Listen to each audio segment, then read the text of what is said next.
നമസ്തേ, ഏവർക്കും രഞ്ജിനി വിനോദ് ബ്ലോഗിലേക്ക് സ്വാഗതം. ഇന്ന് നമ്മൾ തൃശൂർ ജില്ലയിൽ സ്ഥിതി ചെയ്യുന്ന ഒരു അതിപുരാതനമായ ശിവക്ഷേത്രത്തിന്റെ സമീപത്താണ് എത്തിച്ചേർന്നിരിക്കുന്നത്. തൃശൂർ നഗരത്തിൽ നിന്നും ഏകദേശം 12 കിലോമീറ്റർ അകലെയായി സ്ഥിതി ചെയ്യുന്ന പാണഞ്ചേരി മുടിക്കോട് ശിവക്ഷേത്രം. പരശുരാമ പ്രതിഷ്ഠിതമായ 108 ശിവാലയങ്ങളിൽ ഉൾപ്പെടുന്ന ഒരു ക്ഷേത്രമാണ് ഇത് എന്നാണ് പറയപ്പെടുന്നത്. ഈ ക്ഷേത്രത്തിന് ഒത്തിരി പ്രാധാന്യങ്ങളുണ്ട്. ഈ ക്ഷേത്രത്തിന്റെ ഐതിഹ്യം പുരാണ കഥാപാത്രമായ ബാണാസുരനുമായി ബന്ധപ്പെട്ടിരിക്കുന്നുണ്ട്. പിന്നെ ചേര സാമ്രാജ്യമൊക്കെ ഈ ദേശത്ത് ഉണ്ടായിരുന്നു എന്നൊക്കെ പറയപ്പെടുന്നുണ്ട്. നമുക്ക് ഈ പുരാതനമായ ക്ഷേത്രത്തെക്കുറിച്ച് ഇവിടെ കുടികൊള്ളുന്ന ആ ഭഗവാന്റെ അനുവാദത്തോടും അനുഗ്രഹത്തോടും കൂടി ഇന്ന് പറഞ്ഞു തുടങ്ങാം. തൃശൂർ നഗരത്തിൽ നിന്നും ഏകദേശം 12 കിലോമീറ്റർ അകലെയായി തൃശൂർ പാലക്കാട് പാതയോട് ചേർന്നാണ് മുടിക്കോട് ശിവക്ഷേത്രം സ്ഥിതി ചെയ്യുന്നത്. ക്ഷേത്രത്തിന്റെ മുൻവശത്തുള്ള ബോർഡിൽ പാണഞ്ചേരി എന്ന പദം ക്ഷേത്രനാമമായ മുടിക്കോട് ശിവക്ഷേത്രത്തിനോട് ചേർന്ന് എഴുതി വെച്ചിട്ടില്ല. എന്നാൽ 108 ശിവാലയ നാമസ്തോത്രത്തിൽ 11ാമത്തെ ക്ഷേത്രത്തെ പാണഞ്ചേരി എന്നാണ് പരാമർശിച്ചിരിക്കുന്നത്. പാണഞ്ചേരി എന്ന പ്രദേശം യഥാർത്ഥത്തിൽ ഇവിടെ നിന്നും ഏകദേശം 1.5 കിലോമീറ്റർ മാറി കിഴക്ക് വടക്കായിട്ടാണ് സ്ഥിതി ചെയ്യുന്നത്. എങ്കിലും പാണഞ്ചേരി ഗ്രാമപഞ്ചായത്തിന്റെ അതിർത്തിയിൽ തന്നെ മുടിക്കോട് എന്ന ദേശത്ത് സ്ഥിതി ചെയ്യുന്ന ഈ ശിവക്ഷേത്രം 108 ശിവാലയങ്ങളിൽ ഉൾപ്പെട്ട ക്ഷേത്രമായതിനാൽ ഈ ക്ഷേത്രത്തിനെ വിശേഷിപ്പിക്കുമ്പോൾ പാണഞ്ചേരി മുടിക്കോട് ശിവക്ഷേത്രം എന്നും പറയാറുണ്ട്. ക്ഷേത്രത്തിന് മുൻവശത്ത് തന്നെ ക്ഷേത്രത്തിന്റെ ഐതിഹ്യവും 108 ശിവാലയങ്ങളിൽ ഉൾപ്പെട്ട ക്ഷേത്രമാണെന്നും എഴുതി വെച്ചിട്ടുമുണ്ട്. ശ്രീ കുഞ്ഞിക്കുട്ടൻ ഇളയതിൻ്റെ 108 ശിവാലയങ്ങളെ കുറിച്ച് പ്രതിപാദിക്കുന്ന പുസ്തകത്തിൽ 11ാമത്തെ ക്ഷേത്രമായി പറഞ്ഞിരിക്കുന്നത് ഈ ക്ഷേത്രത്തിനെ കുറിച്ച് തന്നെയാണ്.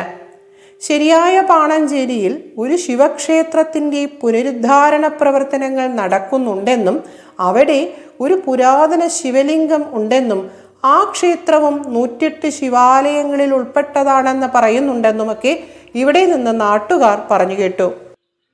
1000-ലേറെ അടി ഉയരമുള്ള വെള്ളാനി മലനിരകളുടെ താഴ്വരയിൽ സ്ഥിതി ചെയ്യുന്ന ഈ പുരാതന ശിവക്ഷേത്രം പ്രഥമ കാഴ്ചയിൽ പൗരാണികതയുടെ ഭംഗിയും ചൈതന്യവും പ്രവഹിപ്പിക്കുന്നുണ്ട്. കരിങ്കൽ തറയിൽ നിർമ്മിച്ച ഓടുമേഞ്ഞ മനോഹരമായ വട്ടശ്രീകോവിലിൻ്റെ ഗർഭഗൃഹത്തിൽ ദിവ്യമായ 3 അടിയോളം ഉയരമുള്ള ശിവലിംഗത്തിൽ കൈലാസനാഥൻ പടിഞ്ഞാറ്റ് ദർശനമായി പരിലസിക്കുന്നു. ധ്യാനഭാവത്തിലാണ് പ്രപഞ്ചത്തിൻ്റെ പിതാവ് ഈ ക്ഷേത്രത്തിൽ കുടികൊള്ളുന്നത് എന്നൊരു വിശ്വാസമുണ്ട്. അതിനാലാവണം ശ്രീ പാർവതീദേവിയുടെ സാന്നിധ്യവും സാധാരണ കാണാറുള്ള ഗണപതി പ്രതിഷ്ഠയൊന്നും ഇവിടെയില്ല. മഹാദേവൻ ഏകനായി കുടികൊള്ളുന്ന നാലമ്പലം പഴമയുടെ സൗന്ദര്യം നന്നായി പങ്കുവെക്കുന്നുണ്ട്. ശ്രീകോവിലിനു മുമ്പിൽ മനോഹരമായ നമസ്കാര മണ്ഡപവും അവിടെ നന്ദികേശ്വരനും കുടികൊള്ളുന്നുണ്ട്. വലിയ ബലിക്കല്ലും ചെറിയ വാതിൽ മാടവും ഈ ക്ഷേത്രത്തിലുണ്ട്. നാലമ്പലത്തിനു പുറത്ത് തെക്ക് ഭാഗത്ത് സ്വതന്ത്ര ശ്രീകോവിലിൽ ശിവഭൂതമായ സിംഹോദരൻ പടിഞ്ഞാറ്റ് ദർശനമായി കുടികൊള്ളുന്നുണ്ട്. വളരെ പണ്ട് പാണഞ്ചേരിയിൽ ഉണ്ടായിരുന്നതാണ് ഈ പ്രതിഷ്ഠയെന്നും അവിടെ നിന്ന് പിന്നീട് ഈ ക്ഷേത്രത്തിലേക്ക് കൊണ്ടുവന്ന് പ്രതിഷ്ഠിച്ചതാണെന്നും പറയപ്പെടുന്നു. സിംഹോദരന്റെ പ്രതിഷ്ഠ ശ്രീ വടക്കുന്നാഥ ക്ഷേത്രത്തിലും കണ്ടിട്ടുണ്ട്.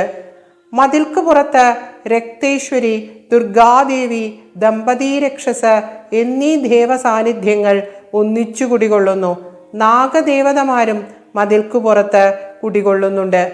പുലിയന്നൂർ മനയ്ക്കാണ് താന്ത്രിക അധികാരമുള്ളത്. പണ്ട് മനകളുടെ അധീനതയിലും പിന്നീട് രാജാക്കന്മാരുടെ ഭരണത്തിൻ കീഴിലും ഇപ്പോൾ കൊച്ചിൻ ദേവസ്വം ബോർഡിന്റെ കീഴിലുമാണ് ഈ ക്ഷേത്രം പ്രവർത്തിക്കുന്നത്. ബാണൻചെരുവ് എന്ന പദമാണ് പാണഞ്ചേരി ആയത് എന്നും മുനിക്കടവാണ് മുടിക്കോടായത് എന്നും പറയപ്പെടുന്നു. അതിന് പ്രധാന കാരണം നമ്മൾ തുടക്കത്തിൽ സൂചിപ്പിച്ച പോലെ പുരാണ കഥാപാത്രമായ ബാണാസുരനുമായി ഈ പ്രദേശത്തിനുള്ള ബന്ധമാണ്. ശിവഭക്തനും മഹാബലിയുടെ പുത്രനുമായ ബാണാസുരന്റെ കോട്ട ഇവിടെ അടുത്തുള്ള വെള്ളാനി മലകളിലാണ് എന്ന് വിശ്വസിക്കുന്നു. ആസാമിലാണ് ബാണാസുരന്റെ കോട്ട എന്നും വിശ്വാസങ്ങളുണ്ട്. ശോണിതപുരത്തിനെ തലസ്ഥാനമാക്കി തൻ്റെ സാമ്രാജ്യം ഭരിച്ചിരുന്ന ബാണാസുരൻ മഹാദേവനിൽ നിന്നും ശത്രു സംഹാരത്തിനായി 1000 കൈകൾ വരമായി സമ്പാദിച്ചു. മഹാദേവൻ താണ്ഡവം ചെയ്യുമ്പോൾ ബാണാസുരൻ തൻ്റെ ആ 1000 കൈകൾ കൊണ്ട് മൃദംഗം വായിക്കുമായിരുന്നു അത്രേ.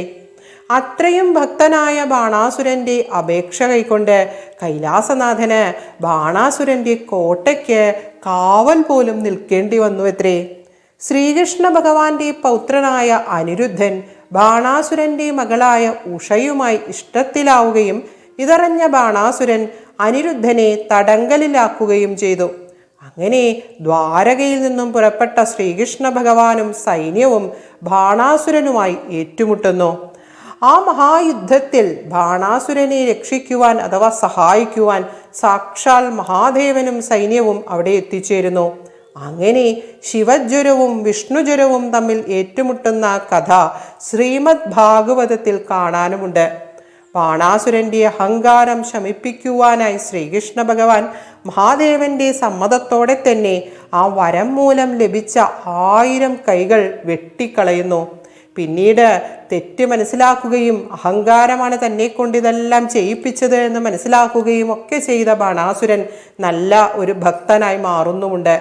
എന്തായാലും ബാണാസുരൻ്റെ കോട്ടയ്ക്ക് കാവൽ നിൽക്കേണ്ടി വന്ന മഹാദേവൻ അവിടെ നിന്നും മോചിതനായി വന്നിരുന്ന പുണ്യസ്ഥലമാണ് ഈ ക്ഷേത്രം എന്നാണ് ഐതിഹ്യം പറയുന്നത്. ഭഗവാൻ ഇവിടെ എത്തിയത് ഒരു ശിവരാത്രി ദിവസം രാത്രിയാണെന്നും ഇവിടെ എത്തിച്ചേർന്ന ഉടനെ ഭഗവാൻ ആദ്യം ഇവിടെയുള്ള തീർത്ഥക്കുളത്തിൽ നീരാടുകയും ചെയ്തു അത്രേ.